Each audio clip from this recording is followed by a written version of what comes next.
Hello friends, कैसे हैं आप सब लोग। इस समय सभी लोग दिवाली की छुट्टियों में दिवाली के प्रिपरेशंस में व्यस्त होंगे। पर जैसा कि आप सभी को पता है, अभी कोविड-19 गया नहीं है और इस समय तो ये अपने चरम पर है, जो कि कम्युनिटी स्प्रेड की स्टेज है। तो ऐसा नहीं है त्योहार का आनंद नहीं उठाना, त्योहार का पूरा आनंद उठाइए, पर अपनी सेफ्टी को, समाज की सेफ्टी को ध्यान में रखते हुए। आप लोगों ने नोटिस किया होगा कि कॉलेज की छुट्टियां शुरू होने से पहले हमने ग्रुप का टाइटल थोड़ा सा चेंज कर दिया था। पहले ये जीसीसी पार्ट 1 था, government college Khetri, GCC government college Chirawa part 1। बाद में हमने इसमें जीसीसी के ऑब्लिक में आनंदम भी लगा दिया था। अब आपके मन में शायद ये सवाल उठा हो कि ये चेंज करने का क्या मतलब है। तो आनंदम जो है, ये हमारे डायरेक्टरेट ऑफ कॉलेज एजुकेशन की एक योजना है। और योजना क्या है? आनंदम को आपके करिकुलम के पार्ट में, आपके सिलेबस के पार्ट के रूप में इंट्रोड्यूस किया गया है। और आनंदम जो विषय है, ये पूर्णतया अनिवार्य कंपल्सरी सब्जेक्ट है, कोई चॉइस इसमें आपकी नहीं है। और इसमें आपके जो मार्क्स होंगे उनका मार्कशीट में भी मेंशन होगा और आपके ग्रेड में या आपके स्कोरिंग में भी, उसके डिवीज़न में भी इसका अहम रोल होगा। और ये हमें कह सकते हैं जो सब्जेक्ट है, इसका आपका उसमें टाइम टेबल में 30 मिनट का एक पीरियड भी लगाया जाएगा। और इस वर्ष ये केवल बीए पार्ट 1 और एमए प्रीवियस के लिए ही स्टार्ट हो रहा है। धीरे धीरे it would become part of our curriculum, पूरे सालों का पार्ट 2, 3 ये आगे कंटिन्यू करेगा। अब देखिए आनंदम क्या है। आनंदम जो है, ये पूर्णतया छात्र वर्ग में सामाजिक सौहार्दता, प्रसन्नता और सकारात्मकता के संस्कार को पुनः स्थापित करने की दिशा में प्रयास है। हमारा एजुकेशन सिस्टम इस तरह का हो गया जिसमें सिर्फ पढ़ाई की ओर हमारा ध्यान है, मानवीय मूल्यों की तरफ हमारा बिल्कुल भी ध्यान नहीं है। तो उसको दृष्टिगोचर रखते हुए, उसको माइंड में रखते हुए ये आनंदम विषय इंट्रोड्यूस किया गया है। इस विषय को पाठ्यक्रम में इस उद्देश्य से शामिल किया गया ताकि विद्यार्थियों में नेतृत्वता के गुण, मीन्स लीडरशिप क्वालिटीज आप लोगों में डेवलप हो सके, जिससे एक स्वस्थ और प्रसन्न मानसिकता का समाज विकसित हो। और इसमें आप ये देखिए, जैसा कि इसका अपना नाम ही सजेस्ट कर रहा है, आनंदम, जिसको करने से आपको आनंद आए। और जो कार्य आप करें उससे ना केवल आपको आनंद आएगा, वरन समाज के सभी लोगों को उसका फायदा होगा। अब देखिए, जहां पर सेमेस्टर सिस्टम लागू होता है वहां तो इसमें 6 महीने का पीरियड होगा, पर हमारे यहाँ तो एनुअल ईयर वाला सिस्टम है, वार्षिक परीक्षा होती है। तो उसके अंतर्गत इसमें विद्यार्थियों को एक प्रोजेक्ट सत्र के अंत में जमा करवाना होगा। और जो प्रोजेक्ट आप बनाएंगे उसके लिए आपकी परियोजना ऐसी होगी जो कि लगभग 1 साल चल सके। और ये कार्य करने के लिए, आप लोगों को हेल्प करने के लिए कॉलेज में मेंटर्स अपॉइंट किए जाएंगे। और वो मेंटर्स स्टूडेंट्स को ग्रुप में डिवाइड करेंगे। अभी तो हमारे पास टीचर्स की कमी है, इसलिए हम मेंटर भी एक ही है और ग्रुप भी हमने अभी एक ही करा है। पर इसी ग्रुप के अंदर आप लोग अपने या हम लोग मिलके जैसे भी बात कर लेंगे, बच्चों को कुछ 10-10, 15-15 के ग्रुप में बांट लेंगे और वो अच्छा तो ये होगा कि ये चुनाव भी आप खुद ही करें, जो बच्चे आसपास रहते हैं वो मिलके एक प्रोजेक्ट ले सकते हैं ताकि उन्हें कम्युनिकेट करने में दिक्कत नहीं आए। और फिर वो मिलकर आपको किस तरह के प्रोजेक्ट करने हैं वो हम अभी बाद में डिस्कस करेंगे। तो जैसे किसी भी हमने कॉलोनी को, क्षेत्र को, किसी संस्था को ले लिया और वहाँ पर जैसे एक ग्रुप ने साक्षरता मुद्दा ले लिया, एक ने स्वच्छता ले लिया, एक ने स्वास्थ्य ले लिया, एक ने ट्री प्लांटेशन ले लिया, तो इस तरह बच्चों के अलग अलग ग्रुप्स हो जाएंगे। और अगर कोई प्रोजेक्ट बड़ा है या ऐसा विषय है जिस पर ज़्यादा लोग काम कर सकते हैं तो कई ग्रुप स्टूडेंट्स के मिलकर किसी एक विषय पर भी कार्य कर सकते हैं। और कुछ योजनाएं ऐसी होती हैं जिन्हें पूरा करने और परिणाम प्राप्त होने में अधिक समय की आवश्यकता होती है, जैसे कि ऐप बनाना, गरीब बच्चों को कंप्यूटर शिक्षा प्रदान करना। और ऐसे में मेंटर्स जो हैं ये ध्यान रख सकते हैं आप लोगों के साथ मिलकर कि उस योजना का पूरा प्रभाव क्या होगा, कितने विद्यार्थियों को उससे लाभ होगा और उस पर साल भर काम किया जा सकता है। इस तरह से हम कर सकते हैं।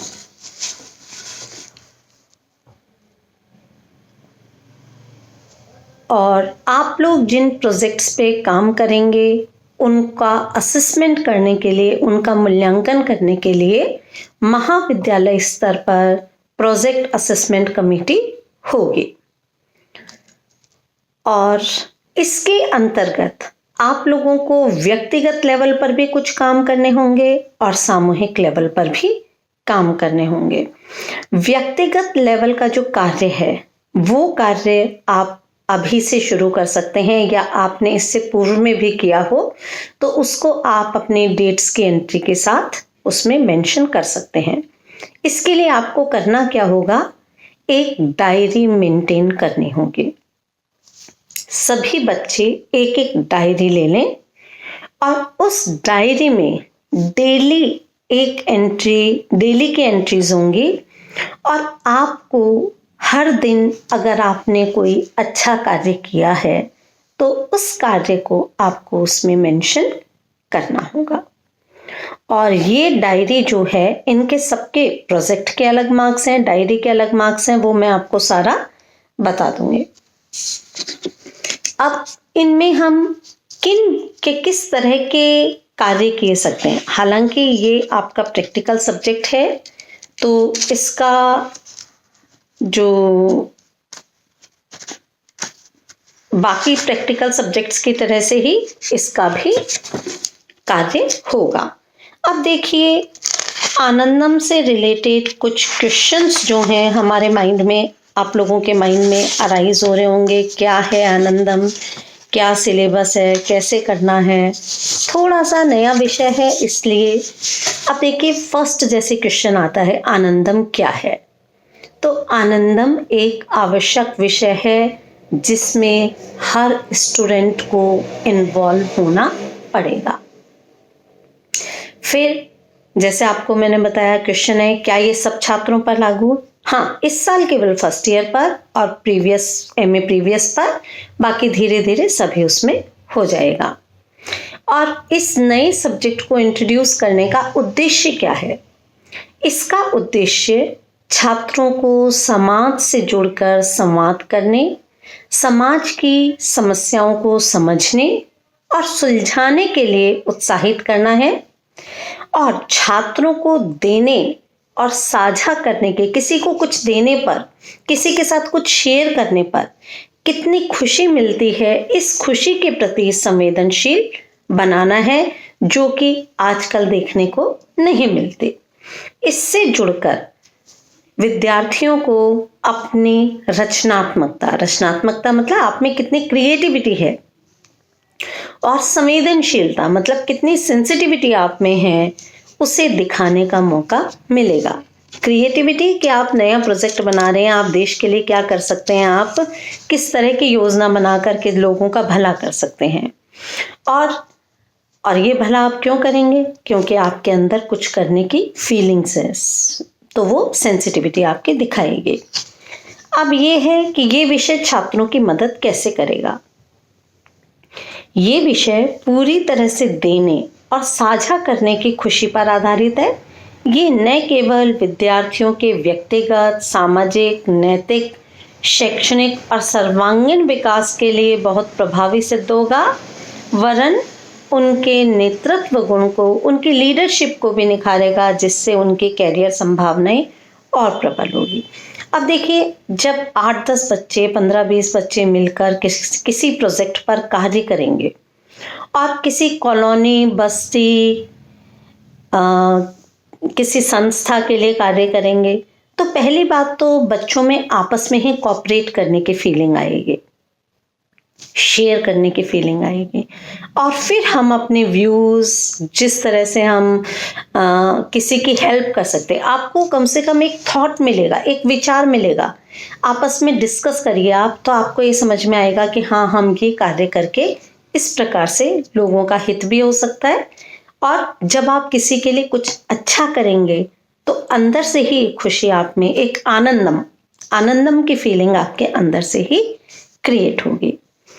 अब इसमें पूछा जाए कि आपने ये सब्जेक्ट तो इंट्रोड्यूस कर दिया, इसका करिकुलम क्या है, पाठ्यक्रम क्या है, सिलेबस क्या है? तो ये है कि आनंदम विषय का संपूर्ण सिलेबस छात्र द्वारा व्यक्तिगत और सामूहिक स्तर पर किए गए अच्छे कार्य हैं। इस विषय के अधिकतम अंक क्या हैं? 100 मार्क्स। और क्या इस विषय की लिखित परीक्षा होगी? नहीं। कुल मूल्यांकन व्यक्तिगत गतिविधियों और समूह परियोजनाओं पर आधारित होगा। इंडिविजुअल आप क्या एक्टिविटी करते हैं लोगों की हेल्प करने के लिए, और इन एक ग्रुप आप क्या करते हैं, पूरा आपका इसी पे बेस्ड मार्क्स होंगे। क्या विषय में प्राप्त अंक मार्कशीट में दर्शाए जाएंगे? हाँ, ये एक क्रेडिटेड विषय है। मार्क्स और ग्रेड दोनों को विश्वविद्यालय के नियमों के अनुसार मार्कशीट में दर्शाया जाएगा। क्या इस विषय में प्राप्त अंक या ग्रेड कुल प्रतिशत को प्रभावी करेंगे? हाँ, इस विषय के अंकों को अन्य 3 विषयों के अंकों के साथ जोड़ा जाएगा। आपको पता है, जैसे बाकी कंपल्सरी के मार्क्स ऑप्शनल में ऐड नहीं होते, पर इसके मार्क्स ऐड होंगे। अब इस विषय के तहत छात्र को किस तरह की गतिविधियां करनी होगी? प्रत्येक विद्यार्थी को 2 प्रकार की गतिविधि करनी होगी, पहले व्यक्तिगत और दूसरी सामूहिक। व्यक्तिगत गतिविधि से क्या मतलब है? व्यक्तिगत गतिविधि से मतलब ये है कि विद्यार्थी प्रतिदिन समाज हित या जरूरतमंद व्यक्ति के लिए कोई अच्छा कार्य करे। और व्यक्तिगत गतिविधि का हम रिकॉर्ड कैसे मेंटेन करेंगे? प्रत्येक विद्यार्थी को एक दैनिक डायरी रखनी होगी, जिसमें वो अपने द्वारा किए गए दैनिक कार्यों को, दैनिक अच्छे कार्य को रिकॉर्ड करेगा और समूह प्रोजेक्ट रिपोर्ट के साथ इसे जो आपके कॉलेज में मेंटर है उसके पास जमा करवाना होगा। समूह गतिविधि से क्या अभिप्राय है? समूह गतिविधि का मतलब है 8 से 10 छात्रों के समूह द्वारा समाज, विशेष रूप से जरूरतमंद लोगों को लाभ पहुंचाने वाली परियोजना को अपनाना है। एक छात्र समूह को कितने प्रोजेक्ट पूरे करने होंगे? इसका मतलब ये है कि आप लोगों के यहाँ एनुअल एग्जाम सिस्टम है, तो साल में आपको एक परियोजना पूरी करनी होगी। और इसके अलावा एक है आनंदम दिवस। आनंदम दिवस कॉलेज में मनाया जाएगा। तो ये क्या है? आनंदम दिवस वो दिन है जो हर महीने के अंतिम सप्ताह में मनाया जाएगा। इस दिन सभी छात्र समूह अपनी परियोजनाओं की प्रगति पोस्टर इत्यादि के माध्यम से प्रदर्शित करेंगे और देने की खुशी के अपने अनुभव साझा करेंगे। अब आप लोग एक बात और ध्यान रखिएगा, जो भी अच्छी एक्टिविटी आप लोग करते हैं उसके कोई फोटोग्राफ, कोई वीडियो, कुछ रिकॉर्ड उसका आपको मेंटेन करना होगा। अब ये है आनंदम के तहत संचालित गतिविधियों के मूल्यांकन का मापदंड क्या होगा, क्या असेसमेंट कैसे होगा। व्यक्तिगत और समूह स्तर पर छात्रों द्वारा की जाने वाली गतिविधियों का मूल्यांकन वार्षिक परीक्षा में आपने जो सिनॉप्सिस बनाई है, जो प्रोजेक्ट आप काम कर रहे हैं, उस पर होगा। एक परियोजना वार्षिकी और 100 अंक, और इसका मार्क्स का डिवीजन कैसे होगा। आप जो दैनिक डायरी प्रस्तुत करेंगे अपने मेंटर को, मेंटर मीन्स जो आपको गाइड करेंगे टीचर्स कॉलेज के, वो आपके मेंटर्स हैं। तो जो आप डायरी प्रस्तुत करेंगे, आपके 10 अंक उस डायरी के होंगे। परियोजना की रूपरेखा, जो प्रोजेक्ट बना रहे हैं आप, उसकी एक योजना बनाकर आप जो प्रस्तुत करेंगे, 20 मार्क्स उसके हैं। और जो कॉलेज में समय समय पर आनंदम दिवस मनाया जाएगा, उसमें आपकी अटेंडेंस और पार्टिसिपेशन, आप अपना कैसे अपने जो काम किए हैं उसका प्रस्तुत करते हैं, तो 20 मार्क्स आपके उसके होंगे। और इसके अलावा आपने जो प्रोजेक्ट रिपोर्ट बनाई है, 50 मार्क्स उसके होंगे। तो 50 + 20 + 20 + 10, ये आपके 100 मार्क्स का पेपर हो गया। अब प्रोजेक्ट रिपोर्ट जो है, उसका असेसमेंट का क्या बेस होगा। आपने जो प्रोजेक्ट बनाया है उसकी गतिविधि के वीडियो रिकॉर्डिंग आपकी चाहिएगी, वो है 10 मार्क्स की। इसके अलावा सामाजिक गतिविधियों में आपका जो कंट्रीब्यूशन है, पार्टिसिपेशन है, 10 नंबर उसके होंगे। और जो समस्याओं का निस्तारण, चुनौतीपूर्ण मसलों पर कार्य और रचनात्मकता, आपकी क्रिएटिविटी जिसमें देखने के मिले, कैसे आपने प्रॉब्लम सॉल्व की हैं, इन सब के आपके प्रोजेक्ट में 30 मार्क्स होंगे। अब ये सवाल आता है कि क्या कोई ऐसे वर्क्स हैं, इंडिविजुअल या व्यक्तिगत कार्य, जो आप कर सकते हैं, उसकी कोई लिस्ट है। तो आपको गाइडेंस के लिए एक लिस्ट दी जा रही है। जैसे व्यक्तिगत गतिविधियां ये, जिन्हें आपको डायरी में मेंटेन करना है। स्कूल, कॉलेज, सार्वजनिक स्थान या ऑफिसेज में बिजली, पंखे, इलेक्ट्रॉनिक उपकरण जो उपयोग में ना हो, उन्हें बंद करना। आप लोग देखते हैं कि कई जगह ऑफिसेज में पंखे चलते रहते हैं, कई जगह आप ये देखते हैं स्कूल कॉलेज में भी आप लोग क्लास अटेंड कराए, पंखे चल रहे हैं। तो जो इलेक्ट्रिक इक्विपमेंट्स यूज में नहीं आ रहे हैं, उन्हें बंद करना। साथ ही स्कूल, कॉलेज, सार्वजनिक स्थान, कार्यालयों में व्यर्थ बहने वाले नल जो उपयोग में ना हो, को बंद करना। अब देखिए, ये केवल कॉलेज, स्कूल इन्हीं में नहीं है, आप लोग घरों में भी देखते हो कि नहा के आ गए, नल प्रॉपर बंद नहीं है, पानी टपक रहा है, पंखे कमरे में नहीं है, लाइटें जल रही है। तो एक्स्ट्रा लाइट्स हैं, एक्स्ट्रा फैंस हैं, जो भी उपयोग में नहीं आ रहे हैं, तो बिजली बचाना, पानी बचाने का काम जो है, या कहीं पब्लिक प्लेस पे भी ऐसे खुले दिखें तो उन्हें आप बंद करें और इन सब का आप रिकॉर्ड करें।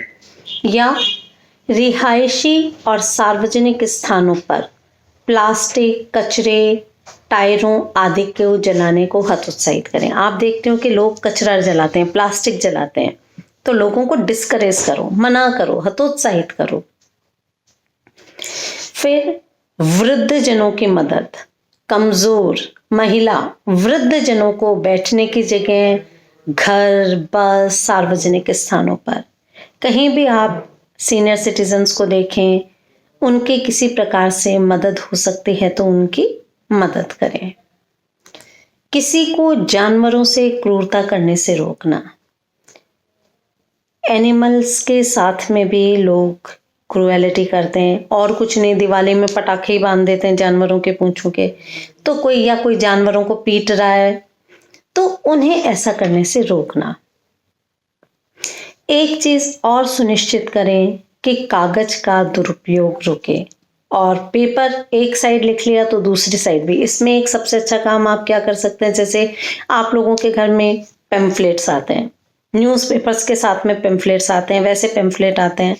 पेम्फलेट की एक साइड कई बार तो बिल्कुल प्लेन होती है, प्रिंटेड है तब तो कोई बात नहीं है, अगर प्लेन है तो उन कागजों को भी आप इकट्ठा करके रफ कागज के रूप में काम में ले सकते हैं। जरूरतमंद कोई व्यक्ति हो, बीमार हैं, वृद्धजन है, दोस्त हैं, रिश्तेदार हैं, उनसे मिलना अथवा फोन करना। हालांकि ये कार्य अभी थोड़ा मुश्किल है क्योंकि कोविड का समय है और बार बार आपको यही सलाह दी जा रही है कि कोविड का ध्यान रखते हुए आप लोग इन साधनों का उपयोग करें या अपना पर्सनल सेफ्टी को ध्यान रखते हुए आप ये कार्य करें। महिलाओं की छेड़छाड़ या उनके एक्सप्लॉयटेशन को रोकना, और हम कहते हैं चैरिटी बिगिंस एट होम, अच्छे कार्य की शुरुआत घर से ही होती है। तो घर में भी यदि महिलाओं के साथ, चाहे वो काम करने वाली हैं, चाहे हमारे घर की महिलाएं हैं, उनके साथ अगर कोई अत्याचार होता है तो हम उसका विरोध करें या उसको दूर करने में मदद कराएं।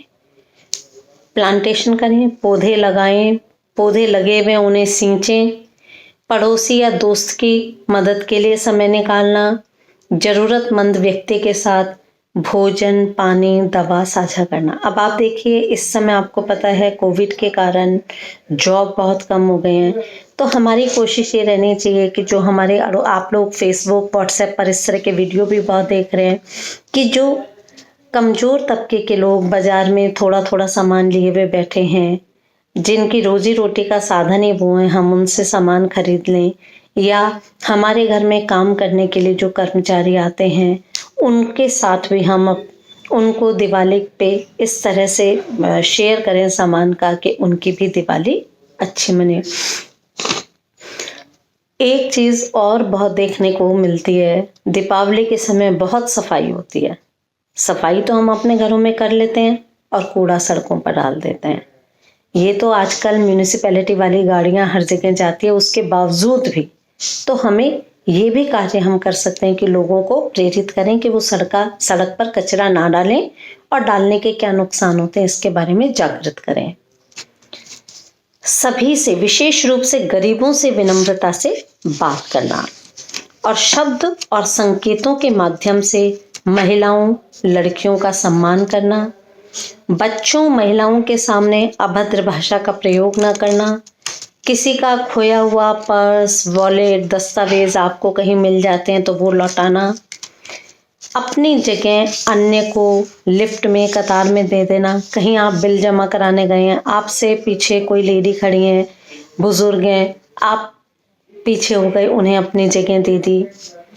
तेज ध्वनि पर संगीत ना बजाकर छात्र वर्ग, वृद्धजन, पड़ोसियों के लिए शांति कायम रखना।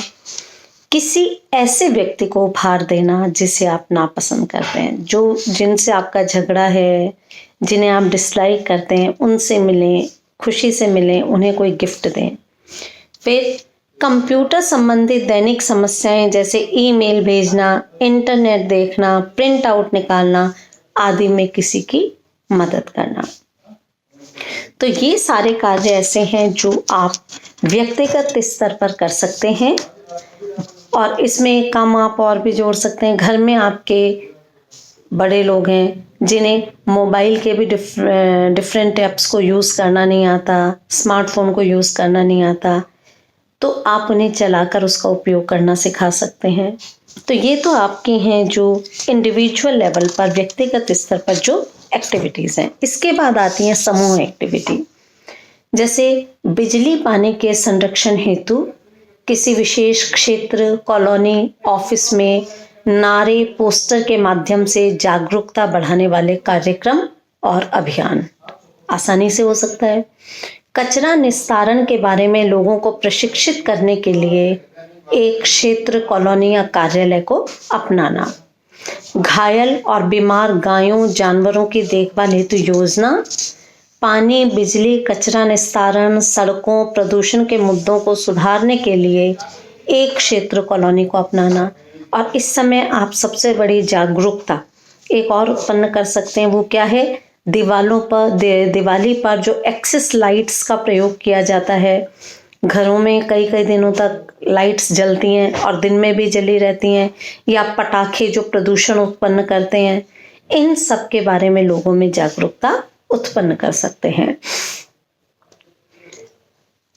पुस्तक, भोजन, कपड़े, मोबाइल, उपकरण इत्यादि का बैंक बनाकर संकलित सामग्री को जरूरतमंदों को वितरित करना। आप लोग बच्चे एक ऐसा बैंक बना सकते हो जहां पर एक्स्ट्रा कपड़े, जैसे आपने देखा होगा चिड़ावा में आपके पंडित जी के मंदिर के पास भी एक वो बनी हुई है नेकी की दीवार। इसी तरह से आप लोग भी कोई इस तरह से कलेक्शन करें और जो एक्स्ट्रा बुक्स हैं, जो क्लासेस आप पास आउट कर चुके हैं, वो पुस्तकें इकट्ठी कर लें, या भोजन आप इकट्ठा कर सकते हैं। सबके घर से एक एक दो दो रोटी इकट्ठी हो सकती है और जरूरतमंदों को दे सकते हैं। पेड़ों की अनाधिकृत कटाई की निगरानी से संबंधित योजना के साथ कार्य, वृक्षारोपण और वनीकरण कार्यक्रमों से जुड़कर, इसके अलावा स्थानीय विरासत स्थलों और पर्यटक स्थलों के जीर्णोद्धार और पर्यटन मानचित्रों पर उनका प्रचार प्रसार, अस्पतालों के साथ समन्वय करके गरीब इलाकों के बच्चों, महिलाओं के चिकित्सा जांच शिविरों का आयोजन, ड्रग, अल्कोहल, नशा मुक्ति सहायता समूह बनाकर लोगों को प्रेरित करना, किशोर जेलों और नारी शालाओं में व्यावसायिक कौशल प्रशिक्षण कार्यक्रम आयोजित करना, श्रमिकों या घर की कामवाली की सहायता के लिए छोटे पैमाने के ऋणों के लिए सहकारी समितियों का गठन करना, महिलाओं, बच्चों, वृद्धों के उत्पीड़न के निगरानी और समाधान।